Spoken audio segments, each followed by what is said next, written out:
That works. Welcome to Pixels, Polygons, and Fun, a video game podcast where we talk about anything under the video game sun. And this is also the 10th episode, so Pegasus won't be able to snip at me for it. I am your host, Raging Gingy, and along with me today is my co-host, Mr. Pegasus. Pegasus, how are you, buddy? Fine, I guess. I'm shooketh about things in my private life, but I mean, today was overall a good day, so I can't complain. That's good. And we also have a reoccurring special guest with us today. Who is with us? IR here. IR here. Welcome back. Oh my gosh. It's AJ Skyrunner. I take offense to how bad that was. Anyway, you guys, welcome to the 10th episode of Pixels, Polygons, and Fun. It's better than how I react to most guests, where, like, the first time they talk, I'm like, whoa, that's a person who's not usually here! Instead, look, your awkward silence is enough. But before we get into the show, I wanted to make a comment. Pegasus, you and Atlas did a fantastic job for last week's episode. Thank you very much. I had a fun time doing it, and so did Atlas. I think, hopefully. Right, and I will certainly get into that story come the segment where we talk about what we've done. He actually DM'd me because he listened to the episode. And the DM I get from him is all caps, OMG, I sound so gay. You're good, Atlas. You did a fantastic job, man. That's a normal sound, considering the boy is gay. You did a fantastic job, and I'm not gonna lie. After listening to that, I want to get Bayonetta for my Switch, but we are gonna... Yeah, I want to get Bayonetta too, but I mean, God. And I mean Bayonetta also, not the second game. But, alright, we're gonna go ahead and jump into the next segment. We got some important stuff to talk about, but, it's gonna be nice. It's been a while since I last did it. I'm going to have to make a phone call, so we will be right back. Yes, I see. Good news, everyone! And welcome to our new segment, you guys. I have a few things to talk about today. Certainly want to start the segment off with some good news. You guys are aware of Fallout 76, yes? Of course. Yep. Well, did you guys know that the beta release date has officially been confirmed for Xbox One on October 23rd, and for PS4 and PC, that will start on October 30th. And in a FAQ for the beta, Bethesda has stressed that its purpose for said beta is to stress test and break the game. Ooh, breaking the game, that's fun. But I would assume just by that language that they're testing their servers, right, to make sure that it can handle everything. Makes sense. I would assume so. I mean, I'm looking forward to it. I may pick it up, but what about you guys? Are you interested in playing 76 at all? Not really on my part. Oh, and then the beta will weigh in about 45 gigabytes as far as the download size. Games are just getting bigger, man. I know. Did you hear? I believe it was Red Dead Redemption 2 that it's something among the lines of 108 gigabytes for the game. Yep, for PS4. It's crazy. And then next one, the whole situation is a bunch of bullshit. You guys have heard about Telltale Games shutting down, right? Mm-hmm. Is this about the lawsuit? Yeah. Aye. I thought Telltale was like a successful company. I heard they're That's what you thought with their They stretched themselves too thin. I saw Guardians of the Galaxy Telltale in GameStop today, and I was legitimately like, ready to pick it up just to like use for my friend's PS4 just to play a Telltale game. It's not the worst Well, idea ever. Because I know Telltale. There's And not I'm enough Chris Pratt for me for it to be anything good Guardians of the Galaxy related. right, but anyway, and I'm pulling this from GameSpot. Telltale apparently was in negotiations with Smilegate and AMC, and apparently they have both. The theaters? No, AMC. You know, like the creators of The Walking Dead, the TV show. Oh, okay. I And thought you apparently, said AMC, like the theater company that runs movie theaters. I think they're the same thing. But anyway, those two companies were apparently in negotiations with Telltale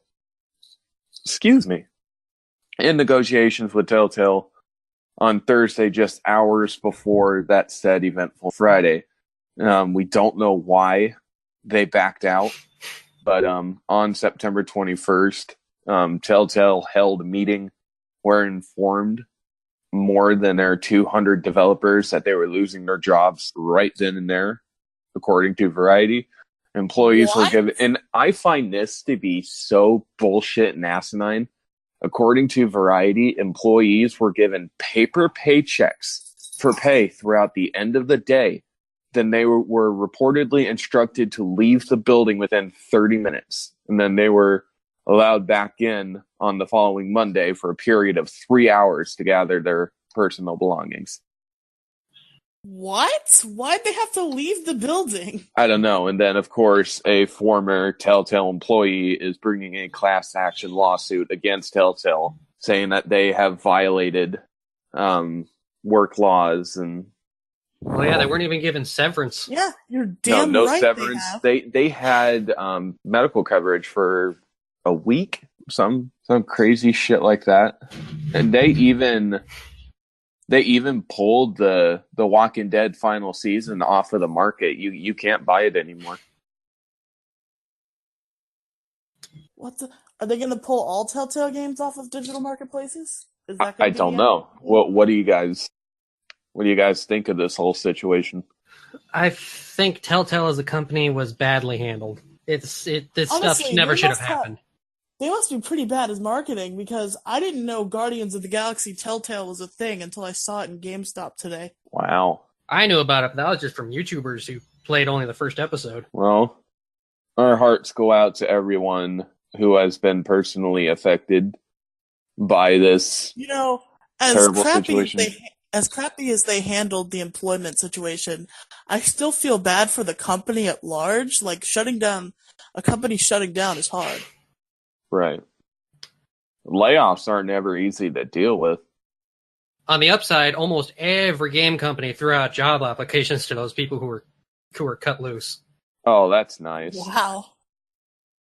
Yeah, like Twitter instantly exploded with offers from everywhere. It's like, hey, we know you guys do great work. Come and work for us. We want that. Right. And the final story I wanted to bring to you guys today. You know how growing up, your parents have always told you to play nice with others? Yep. Maybe. Well, a little bit of a fourth wall break, you guys. DJ's parents just kind of chained him in the basement, and he was only let out every other full moon. Your parents are demons, and you spawned from hell for Ginger. Gingy is forgetting again that was him, and he should be grateful for his escape.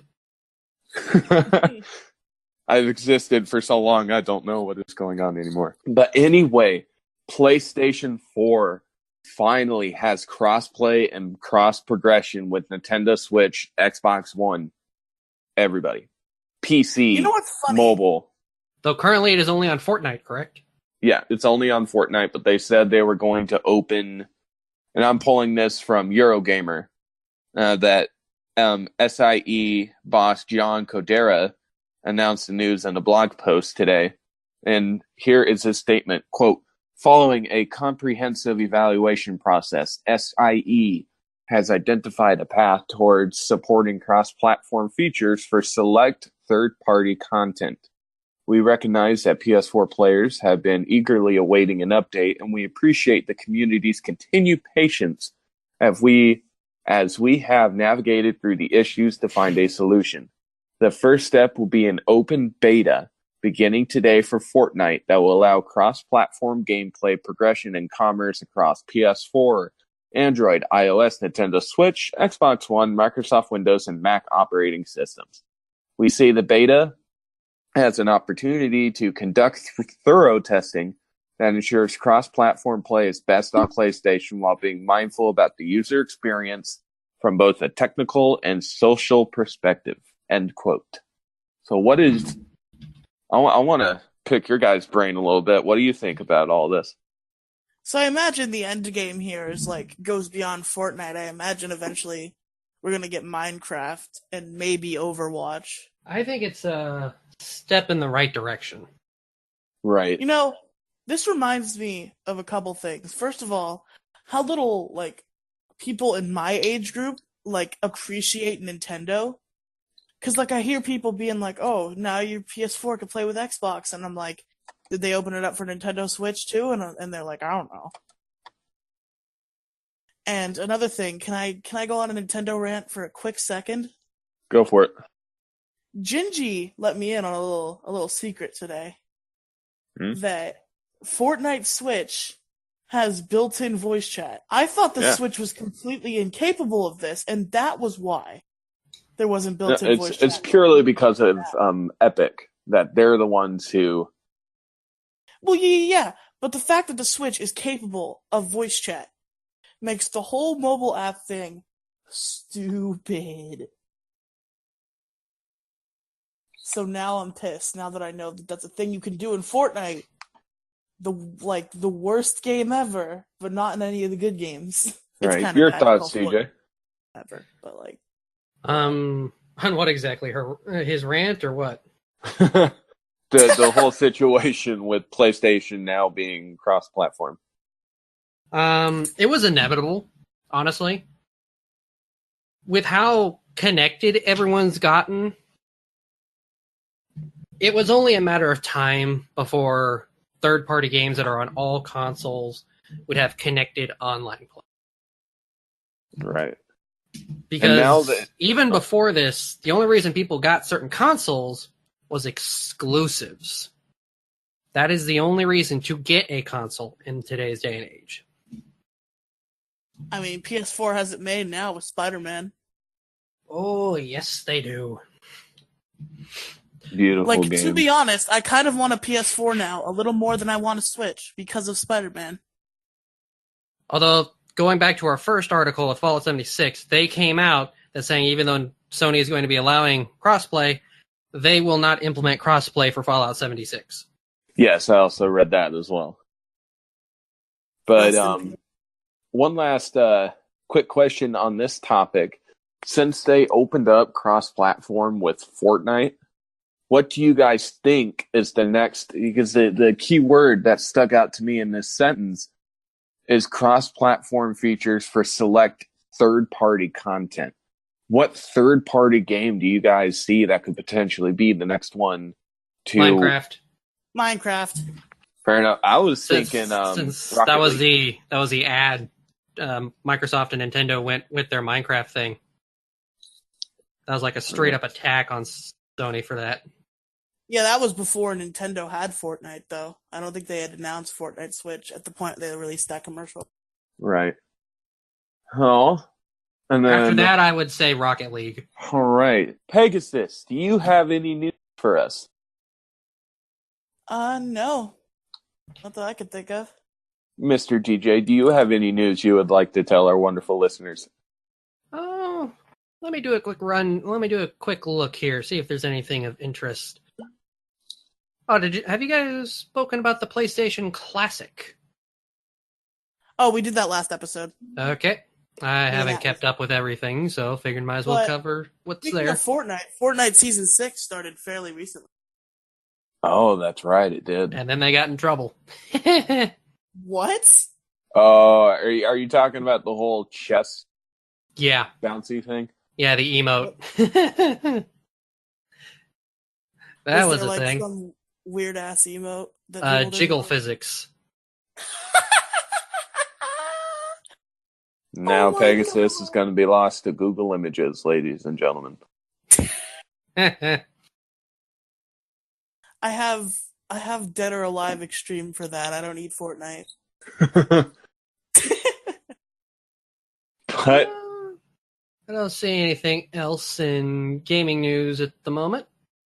all right, then in that case, we are going to cut it here, you guys, and we're going to jump into our next segment. We will be right back. And welcome back to our second segment, you guys, where we will talk about what we've been up to the last week, video game wise. And as always, we start with Senior Pegasus. What have you been up to, sir? All right, so it's been pretty light this week, I'd say. Mostly my time has been taken up by Pokemon, and also I've been playing some Nintendo DS games based on game shows. Specifically, Wheel of Fortune and Pressure Luck have been the two that I've been playing. I've done some multiplayer as well. I don't think, because my Wheel of Fortune multiplayer, I did some multiplayer with Wheel of Fortune. One time it was with my buddies, Chalice and Gabe, in my theater class, and the bell rang before we could finish. And I was doing it with my friend Noah at his house, and I had to leave before we were finished, so I don't think I've finished a multiplayer game of Wheel of Fortune. I finished a couple single-player games, and those CPUs, on those medium difficulty CPUs, are fierce. I can't deal with them. So anyway, I also played a little bit of another game show game, ironically. I played Family Feud for the Super Nintendo with my friend Chris on my RetroPie. Nice. And a little bit about what I will be playing in the coming few days. Today I made a trip to the mall and I went into a GameStop. And I picked a couple of choice games, both fighting games for consoles that I own. I found Injustice Gods Among Us for the PlayStation 3 for the bargain price of $5 at GameStop. Nice. So I snatched that right up. The normal version or the Ultimate Edition? Old version. That sucks. Well, whatever. It was $5, DJ. Well, the Ultimate Edition had all the DLC, so. Well, it's fine. I don't need it. I have the Flash and Green Arrow. Those are the only DC characters I care about. Anyway, also, for a discount price, I picked up Super Smash Bros. Wii U for $25. Wow. So yeah, that's what I'll be playing tomorrow when I get home from my grandmother's house, and every day forever. Practice all you will. I'll still whoop your ass with the pink puffball. Yeah, you Don't also worry, need to I'll buy. kick his butt for you since he's Oh, please. me. Please. You also need to buy Injustice at your nearest GameStop because it's apparently super cheap, so we can play that together. I already have it. But So for PS4. Oh, for PS4, then whatever. I'm talking to Gingy about PS3. Hey, he only has one because of me, so be grateful. No, I've already said thank you. But Yeah, any other Gingy, games go you buy played this Injustice week? as soon as possible. Go buy it right now. We are recording a podcast, sir. I will not be putting my shoes on to rush down to a GameStop. We'll buy it tomorrow then. Any other games you played this week, then? I'm thinking. Hold on. I didn't realize you were talking to me, and then I realized. I'm like, oh god. Oh God, he's talking to me. Oh no. I play. Oh, here's a story. So I hadn't played Tekken Revolution. I'm pretty sure there's a paid version of that game, but there also used to be a free version that existed through a server that apparently got shut down, and I didn't realize because I pulled up the free version of Tekken Revolution. I haven't played this in forever, and it's this is no longer available. And I'm like, oh, cool, because I actually pulled it up knowing it was free, and I was gonna call Gingy and be like, hey, Gingy, get this game, but it doesn't exist anymore. So. Oh. Well, does that about cover your week? I'd say so. All right. Mr. DJ, what have you been up to this last week, sir?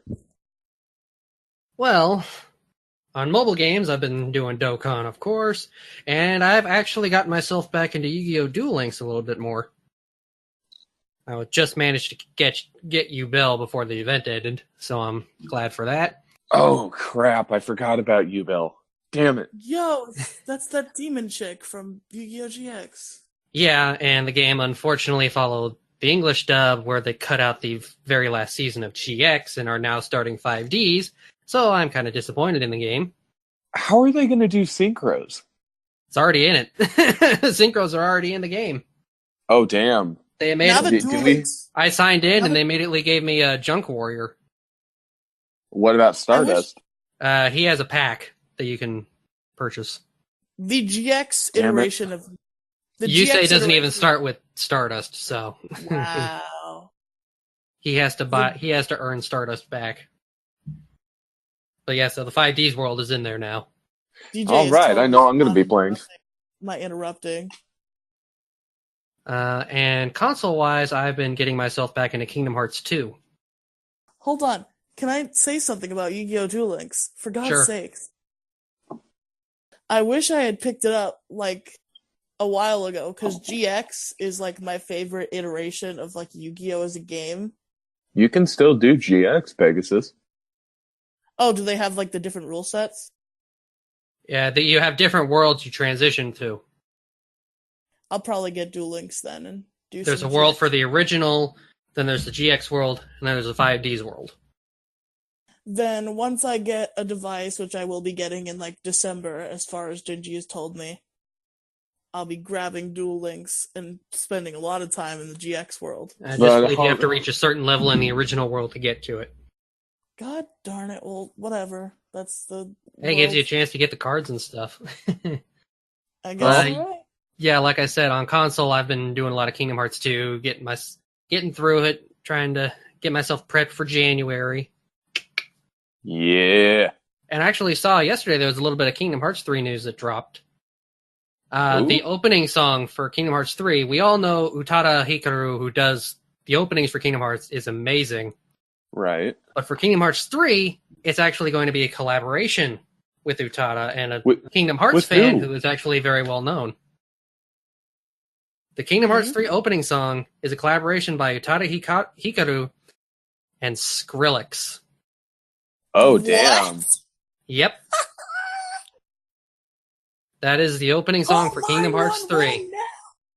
And it's called Face My Fears is the song.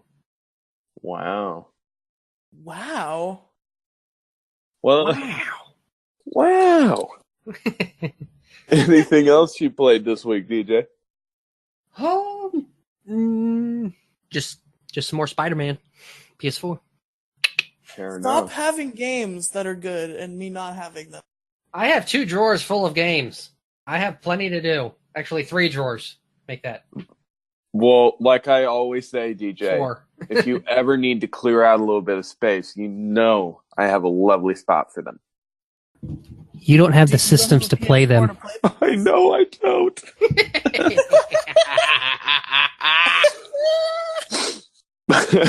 Anyway, I haven't, obviously you guys know by now, I was not on the show last week because I was in California at Disneyland with my 2-year-old. California! And I will say, that was fun. We were there only for one day, so we only got to see Donald, Goofy, and Pluto. No Pooh Bear? No. Oh, you want me to break into Hello by Adele as sung by Goofy right now? Let's not. That song sucks. But anyway, I still played some video games a bit. I did bring my Switch along, so I played a bit of Skyrim. I've played South Park: The Fractured Butthole, and I've also played. Oh, ha! Way to make an ass out of yourself, DJ. Language. Anyway, I've also played and then besides like normal staples of Pokemon Go, started playing Jurassic World Alive again after my hiatus. Big thing I will say that I've played is a brand new RPG that came out on mobile. That was made by Nintendo, and that game is called Dragalia Lost. Ooh. It's a free to play RPG. It is fantastic. You play. I didn't know Nintendo knew the word free. Oh, they do. They do. And They you released play the DLC to Mario Odyssey for free. Wow. Wow. Nintendo does know the word free. They just don't like it a lot because that means they don't get money. They don't get money. Well, you are a prince of a kingdom, and your kingdom is, and I'm going to butcher this, so I apologize. I've only played maybe 3 hours or so into the game. You play as the prince, and you are basically tasked with finding a shard, a soul shard, something like that will protect your kingdom. And you have the power if you can forge what's called a dragon pact, if I am remembering that term correctly, where you can, in the middle of battle, transform yourself into a dragon. So what kind of RPG is this? How do I explain it? It's kind of like one of those 3B chibi style RPGs.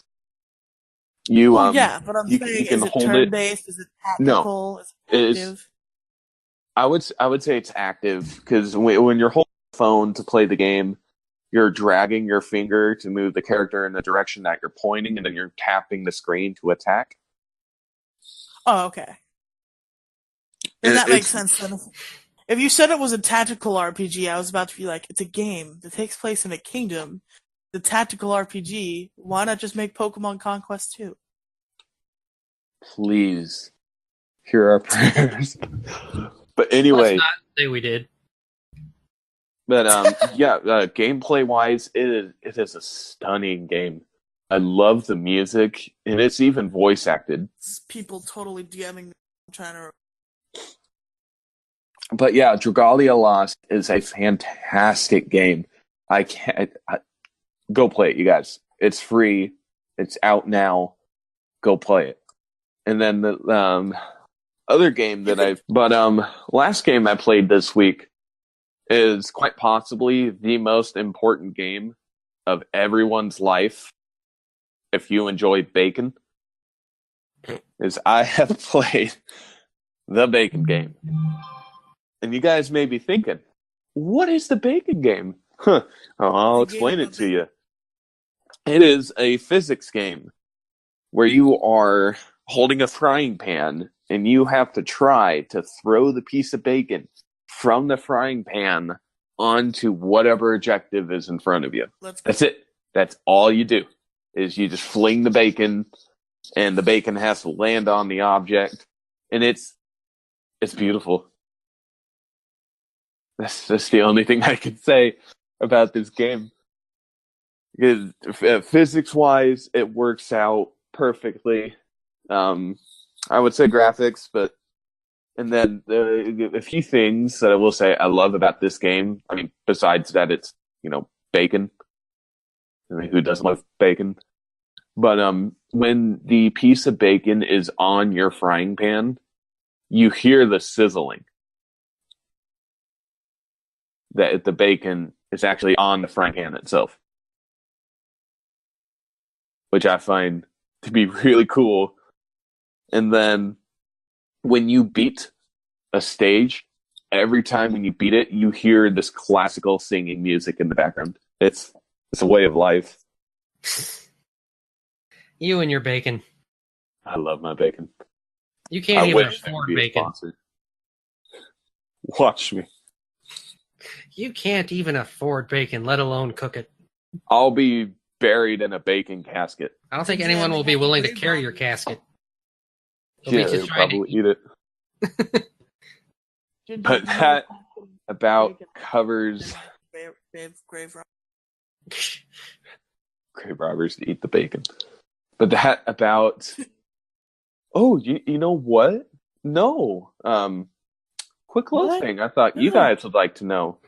Earlier today, and I'm so proud of him, my 2-year-old was playing Assassin's Creed. Good job, Alex. Good job. Wow. I know, I'm so proud of him. Attaboy. But I don't even like Assassin's Creed, but the fact that he played a video game is cool.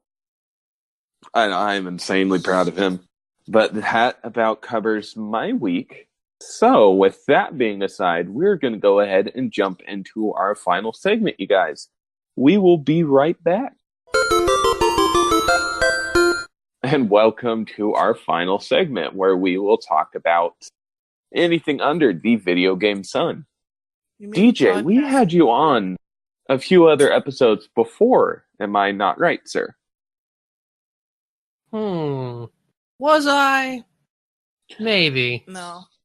We had this dude named AJ Skyrunner. Different. Again, you offend me by the lack of creativity. Okay, what about JD, the ground runner? You guys are terrible at this. At least be creative. Anyway, DJ, well, the last episode you were on, what's the word? Educated Mr. Pegasus about inFamous 1 and 2. Indeed we did. But we left it there. If I'm not mistaken, DJ, there are 3 more inFamous titles that we have to talk about. Indeed, there is. One remaining on the PS3 and 2 that were released for the PS4. Well, Senior DJ, why don't you go ahead and take over what is known as the Festival of Blood? Ah, yes. In my opinion, the most fun out of the entire series because it's just nonsense and it's amazing for it. Now, unlike the other games in the series, Festival of Blood is not canon. It is only for Halloween fun. And with October 2018 only a few days away, what better way to start? Now, Festival of Blood is the first of the inFamous line that is completely exclusive to the PSN. There was never a physical copy of this game. It is only available through the PlayStation Network. And what makes it special is that our protagonist, Cole, in the city of New Marais from inFamous 2, is transformed into a blood-sucking demon of the night, also known as a vampire. Dun, dun, dun. Facing off against the terrible, terrible vampire that we may have spoken her name on some Halloween night in front of a mirror. The Great Bloody Mary. Oh no. On a night called Pyre Night in New Marais, Cole is called to a church where screams have been heard, and of being the hero that he is, he goes in to rescue the citizens of New Marais that are trapped as the church begins to crumble. What a nice, upstanding citizen. Oh yes, he certainly can be. He ventures deep into the catacombs, searching for anyone else that remained inside. He encounters a woman yelling, who turns out to be a vampire, a creature of myth that not even Cole himself believed to be true. But then again, when you're a superhero, you kind of got to roll with the punches. Hey, Gingy. Literally and metaphorically. Yep. Gingy. Yes, Pegasus. I made a big oops. I'm not changing you.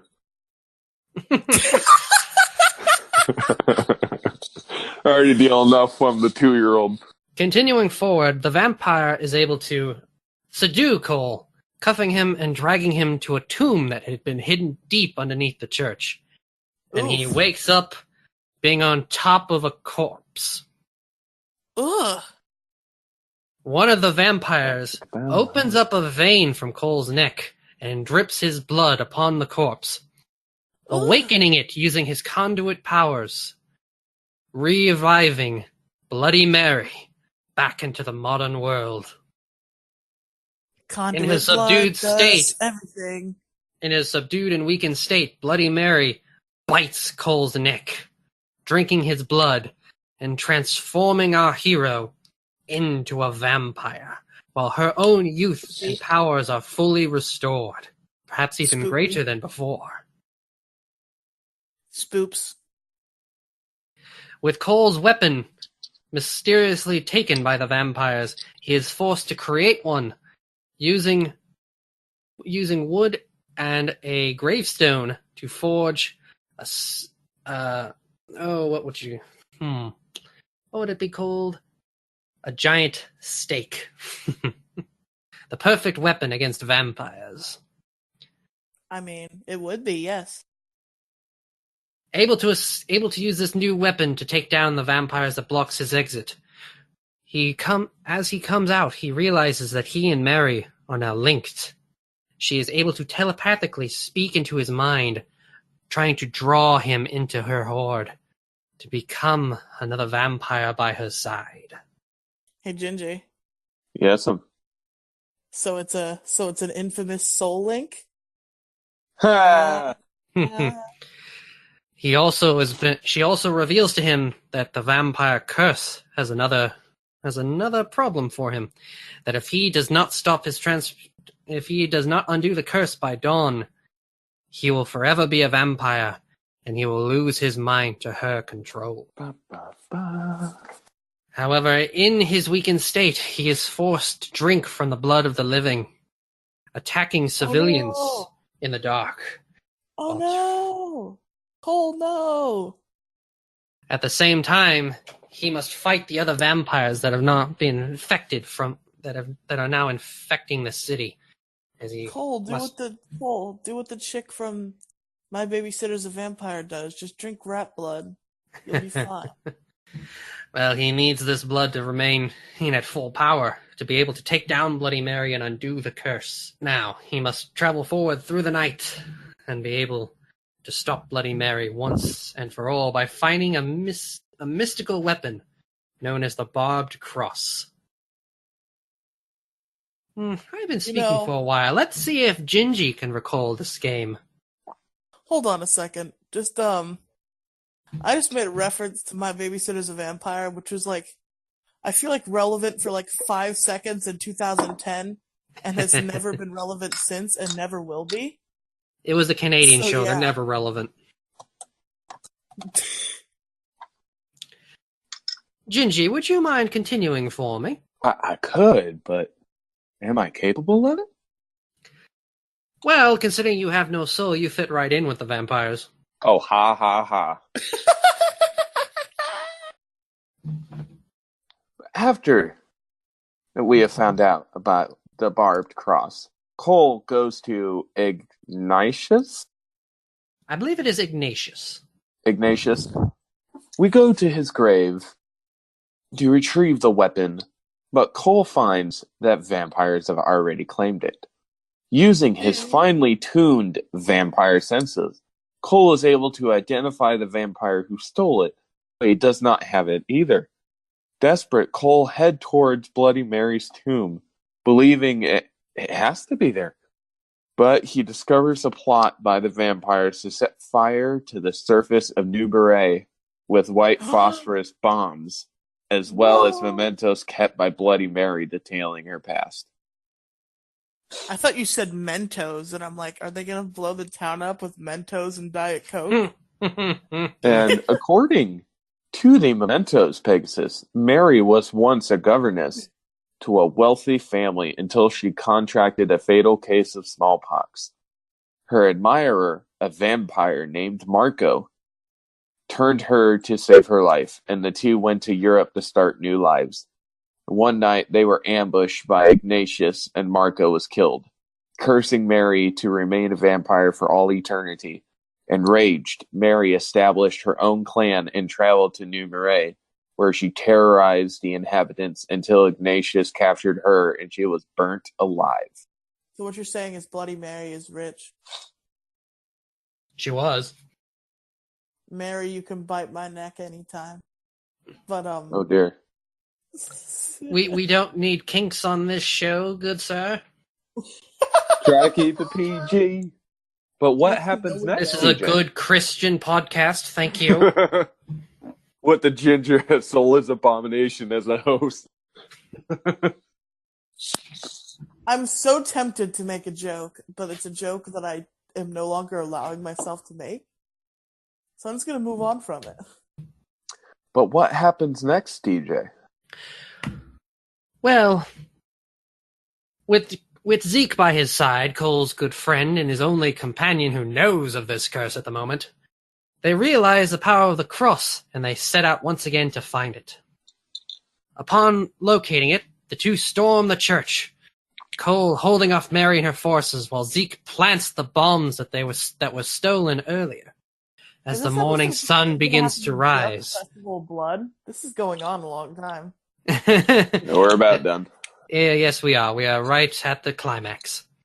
As the morning sun rises, Cole struggles to escape the church as Zeke detonates the bombs, destroying Mary once and for all, and her death frees Cole and he returns to normal.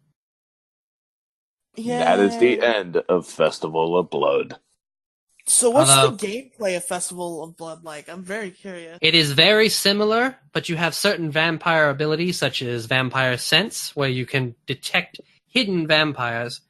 But though my favorite ability in the game is you have a fast travel ability that as long as you have the energy, you can turn into a swarm of bats and fly quickly through the city.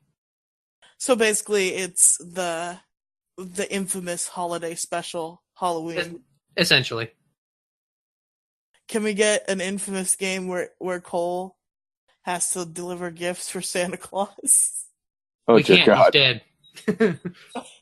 That we know of. I don't know that. But now, DJ, I kind of thought that you should kind of paint a picture into the start of Infamous Second Son. Pegasus, imagine a pier. Imagine a fishery. Camera zooms in. We see a billboard, but someone is vandalizing the billboard. What? And Outrageous. in the background, we hear police sirens. And this young man runs off. And he eventually gets caught by a certain lady. And she is a sweetheart. And I am blanking her name for the moment. DJ, save us. would you mind? Brooke Augustine.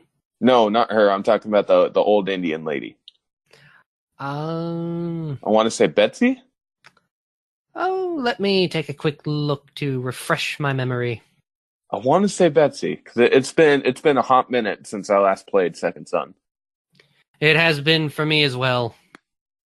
Would you say the minute as hot as the sun? It is Betty. No. It's Betty. Very well. Continuing. Wow, on. Gingy doesn't Betty even acknowledge catches. Nope, it was that bad. Betty catches this young man, and she knows that he's up to no good. But she tells him, "You might want to get back to the clan house." Started making trouble in my neighborhood. No, it's not that. And they were told. There's no Will Smith. He was told to get back to the lodge house as soon as he could. And that's what this young man does. And so the young man leaves the fishery, climbs across cliffs, jumps across little channels, and he pulls himself up to the lodge house and opens the door. Can you call this episode the infamous Fresh Prince? Yep, there we go. We got it.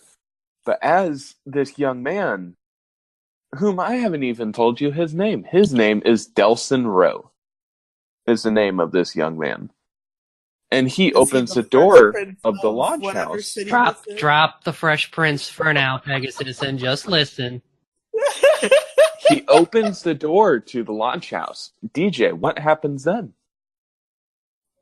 Oh, let me take a look here. Oh. Oh, I've actually lost my place, so I'll allow you to continue for the moment, Gingy.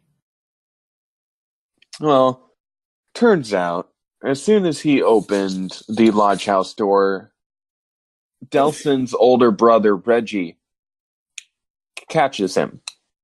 And Reggie knows that he vandalized a billboard. And as the pair are walking towards the older brother's truck, because he's taking Delson in for the vandalizing, they noticed a military truck driving on the road, and it's wobbling back and forth. But and they heard on the radio, dun, dun, dun, dun, dun. Pegasus, I'm sorry. I have to rein you in, kid. But anyway, the pair watched this military vehicle careen off the road and crash onto its side. Smoke is billowing up from the vehicle, and we can see 3 people walk out from the back of said truck. 2 of them run off, while the third one stays. DJ, what happens to this third person? Oh, from what I recall, he heads into the lodge, doesn't he? Yes. No, he goes to the fishery. He goes to the fishery, and Delson ends up following after. We did forget that crucial detail, Mr. DJ. Delson runs to the crash, and he notices the third individual just on the ground, and he's pulling him up to help the gentleman to his feet, and something happens. Ooh. Something not even he himself understands quite yet. So now, DJ, what happens next? Well, chasing after the convict, he is revealed to Delson to be a conduit. Humans that have mysterious powers, who we are quite familiar with. However, they were supposed to be dead, were they not? Did not Cole kill them all? Apparently, his efforts did not completely wipe conduits off the map. But they did put his actions against the beast did put them on the map. But before we go into that, Delson chases after this convict, who is revealed to have power over smoke, of all things. Smoke! Not now, Terry.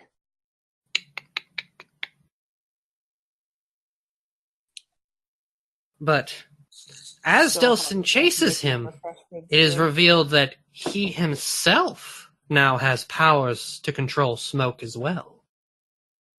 Shocked and frightened, Delson pursues the smoke conduit known as Hank, trying to figure out what is happening.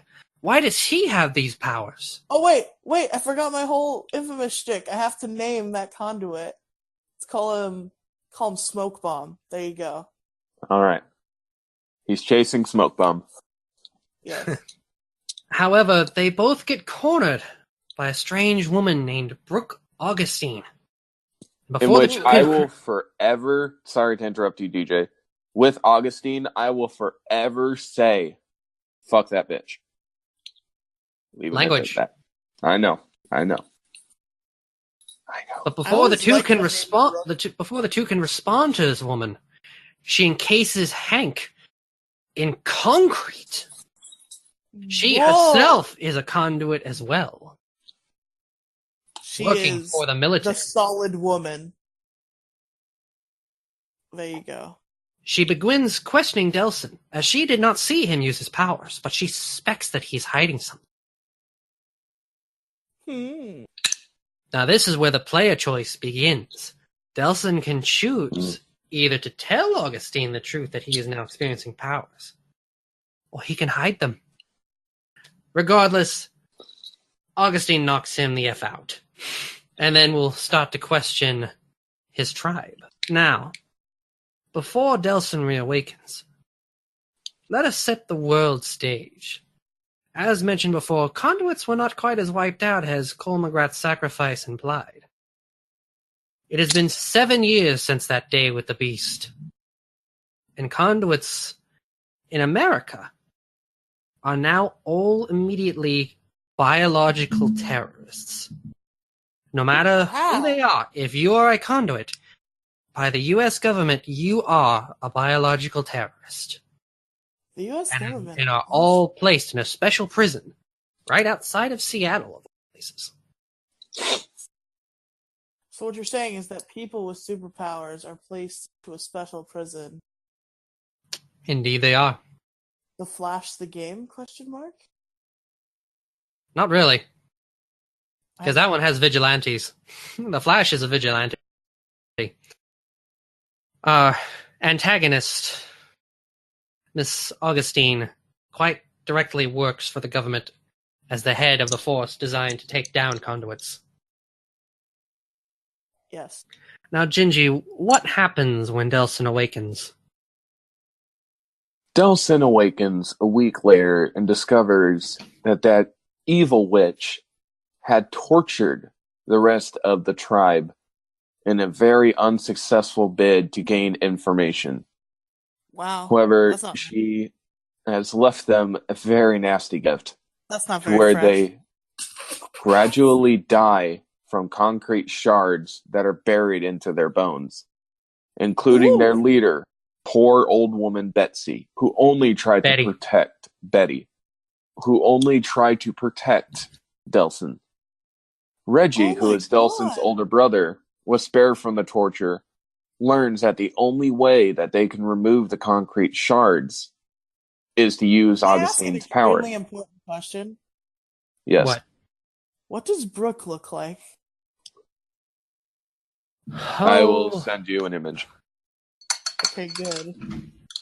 But anyway, or I guess DJ can, since I can grab talking. an image for you. All right.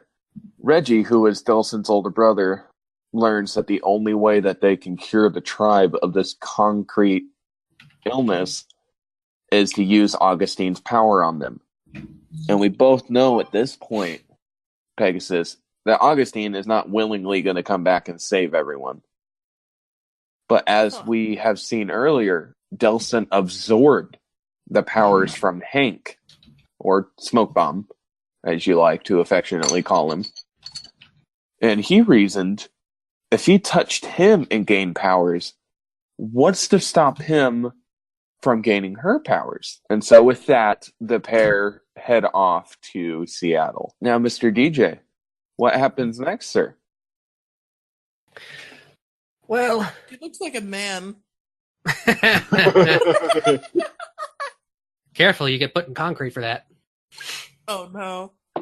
They reach Seattle and they find that the conduit forces have put the entire city under martial law. All in a way to capture the escaped conduits. With Reggie's help, Delsin battles these forces throughout the city, tracking down information on how he can get closer to Augustine. Or maybe there's something else he can find. He finds these core fragments that help his powers grow and develop.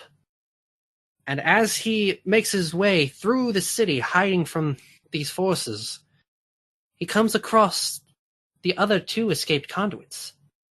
One named Fetch, of a conduit with power over neon.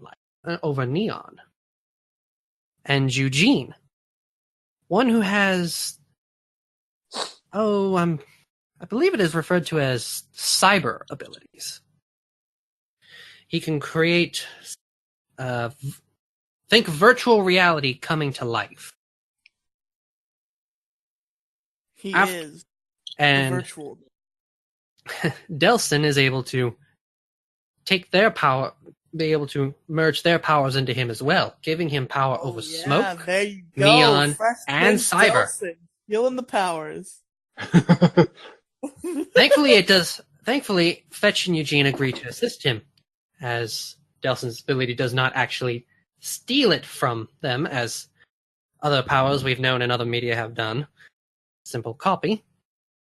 With them on his side, they protect Reggie, who unfortunately does not see conduits quite as human yet. I don't even have to think of a conduit name for Delson. His conduit name is Fresh Prince. Sadly, that is getting very annoying at this point, so I must ask you to stop. Well, sadly, I can't do it. Now possessing the three powers, Delson encounters Hank, who has escaped Augustine once again. Hank reveals to Delson that Fetch and Eugene have already been captured by the forces Oh, no. and are being held on the artificial concrete island that Augustine has made. Damn. But of course, Augustine is into this, making a whole island. however, the situation is a trap. Ooh. Reggie appears and rescues Delson from a rocket. And the two make an assault on the island. While the brothers free Fetch and Eugene, Augustine encases Reggie's feet in concrete and blasts them off the platform. As they dangle above the ocean, Reggie realizes Delson cannot save them both. And his last words to his brother is that he says he is so proud of him for letting go and falling into the ocean, the concrete dragging him down to a watery grave. Whoa. Distraught and enraged, Delson climbs back up to the platform and battles Augustine, and in this ensuing fight, destroys the entire island. Ooh. What happens next, Gingy? Augustine, with her tail behind her back after she just got whooped, flees back to the DUP headquarters. Delson tracks Hank down to the docks where he is fleeing from the dupe forces. Hank begs Delson for forgiveness, saying that he only worked with Augustine because he threatened to hurt Hank's daughter. Delson can choose, and this is another moral choice: either kill Hank or let him escape Seattle with his daughter. Aided by Fetch and Eugene, the other two conduits, Delson rallies an assault on the DUP headquarters after breaking through the building's defenses. So what's the difference between the two choices? Whether you let Hank escape or kill him, what happens different in the story? You're good or evil. Oh. If you let Hank go, he gets on the boat with his daughter, and they float off. If you decide to kill Hank, we are left with his daughter standing on the boat saying, "Dad." Oh. They made the moral choices a little tug at the heartstrings in this game. Oh yes, they did. And as they are storming the DUP headquarters, Delson confronts Augustine for a final confrontation and reveals to her that he has figured out that she staged the conduit escape at Delson's tribe to instill fear into the population of Seattle and to give the DUP reason to continue their regime. Augustine lets Delson absorb her powers and tells him that she wants to save the conduits by imprisoning and protecting them from the population. But that does not work, however, because Delson and Augustine get into a battle between both of their now concrete powers. And at this point, if you have good karma, he spares Augustine and exposes her crimes to the world. She is then arrested and the DUP disbands completely. And then Delson, Fetch, and Eugene convince the humans that they can peacefully coexist with the conduits. And all the imprisoned conduits are freed. Delson returns to the reservation, heals the tribe members, and then paints a mural dedicated to Reggie, his older brother. And then he sat on his throne Now that as the Prince of Bel-Air. Oh, I'm not done, Pegasus. Allow me, if you would, Gingy. Oh, damn it, I wanted to say it. If Delson has become a villain through this game, in a rage, he murders Augustine, and together with Fetch and Eugene by his side, take complete control over Seattle, putting the population under his foot. he releases all the imprisoned conduits. And I quote, as they leave, he all gives them a nice firm shake of the hand, taking powers from each and every single prisoner within.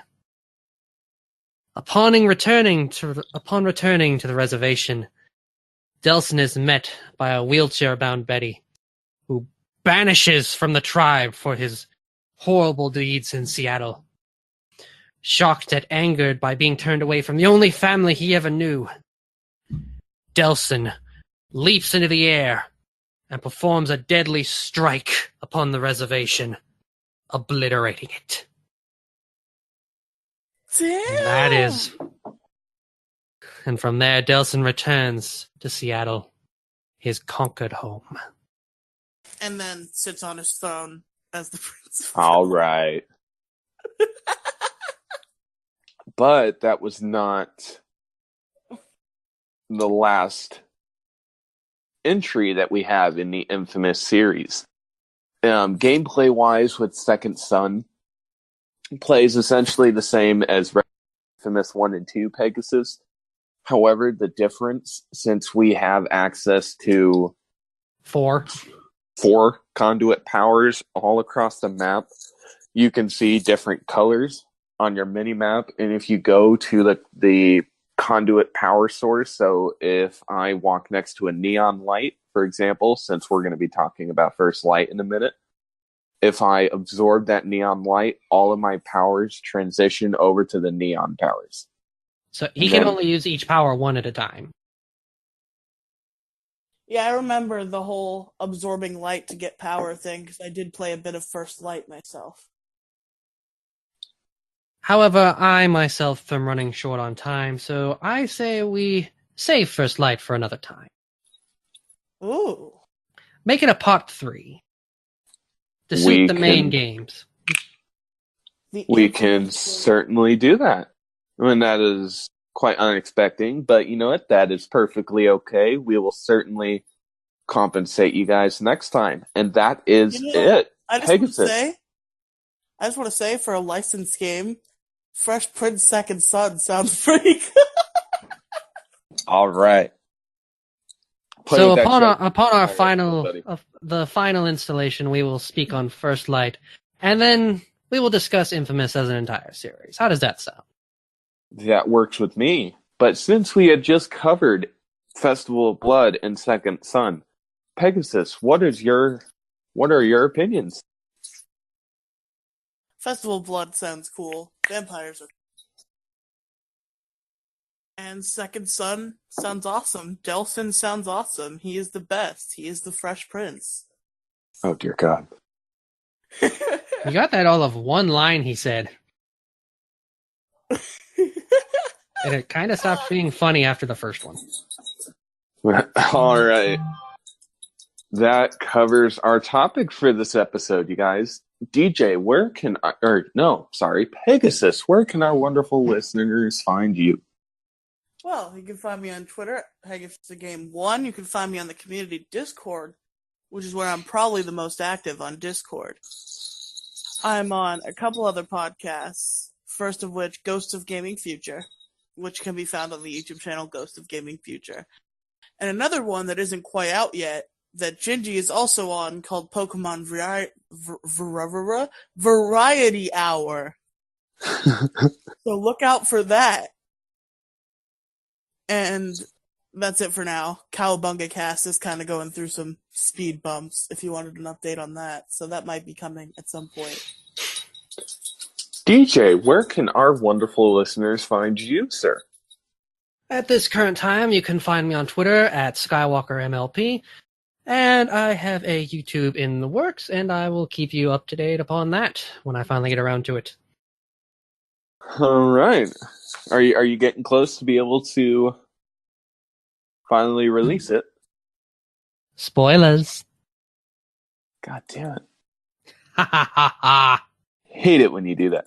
Doctor Who's coming up, man. You gotta get in the mood for it. The new season starts October 7th. I know, I gotta get in the mood myself. But you can find me on my personal Twitter at RagingGingy. You can follow the show at PPAF Podcast. You can also join our community Discord, which we will always drop the link down below for you guys. And if you have any comments, concerns, or topic suggestions, you can email... Didn't you say you had an announcement for the 10th episode? I do. Thank you for ruining it. I'm getting to it. I'm sorry. If you have any comments, concerns, or topic suggestions, you guys, please feel free to email us directly at ppandfpodcast@gmail.com. And in case if you guys aren't aware, we are live on Google Play, iTunes, Stitcher, and Spotify. We have yet to have a review on iTunes yet, and it would mean the absolute world to us, you guys, if you could leave a review. Honestly, whatever you think is fair, 5 stars, cough, cough, wink, wink. But that would be greatly appreciated, and we will, of course, read your review on air if you would like. And ending thought. We have finally hit 10 episodes. We're double digits in, Pegasus. We are. Which is awesome. And as a surprise to you guys, I'm having it set up right now. In the next coming days, expect to see Pixels, Polygons, and Fun on YouTube. Where you can catch our episodes on YouTube, but in addition, a bunch of other video game content. So please stay tuned on the Twitter for any announcements regarding that. So, you guys, this has been the 10th episode of Pixels, Polygons, and Fun, a video game podcast where we talk about anything under the video game sun. I am your host, Raging Gingy. I am Pegasus. IR here. IR here. Oh, we thank you again for coming back on, DJ. And thank you guys very much for tuning in. We will see you next time. Bye-bye. Okay, now.